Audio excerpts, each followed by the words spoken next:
Kadapa MP Avinash Reddy PA బండి రాఘవ రెడ్డి రెండో రోజు విచారణకు హాజరయ్యారు.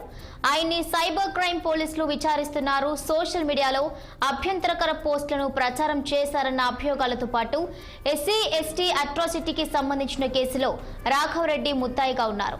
ఇటీవల కాలంలో అరెస్టు చేయకుండా తనకు మధ్యంతర ఉత్తర్వులు మంజూరు చేయాలని హైకోర్టును ఆశ్రయించిన నేపథ్యంలో ఈ నెల 12వ తేదీ వరకు రాఘవరెడ్డిపై ఎటువంటి చర్యలు చేపట్టకూడదని హైకోర్టు ఆదేశాలిచ్చింది. ఇక కోర్టు ఆదేశానుసారం పోలీసులు విచారణ కొనసాగిస్తున్నారు. సోమవారం రాఘవరెడ్డిని 12 గంటల పాటు విచారించారు.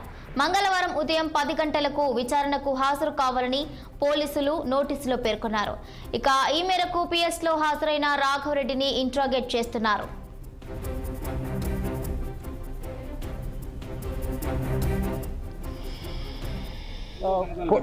అర్బన్ పోలీసులో నమోదైనటువంటి క్రైమ్ నెంబర్ 409/24లో SC ST and other act కింద నమోదైనటువంటి ఈ కేసులో బండి రాఘవరెడ్డిని ఈరోజు విచారణ నిమిత్తం నోటీస్ ఇచ్చి పిలిచారు. ఉదయం నుంచి సాయంత్రం వరకు విచారణ జరిగింది.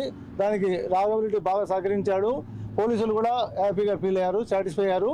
ఈ విచారణలో పరంపరలో భాగంగా రేపు ఉదయం 10 గంటలకు హాజరుగమని నోటీసు 160 నోటీసు ఇవ్వడం జరిగింది. దాని ప్రకారం రేపు ఉదయం కూడా మా బండి రాఘవరెడ్డిని హాజరు పెడతాం. Okay, thank you. ఓబులిటీ అడ్వకేట్ ఇక్కడే విచారణలో భాగంగా ఇదే క్రైమ్ స్టేషన్లోనే సైబర్ క్రైమ్లోనే రేపు ఉదయం కూడా హాజరవుతున్నాం. రేపు ఉదయం 10 గంటలకి.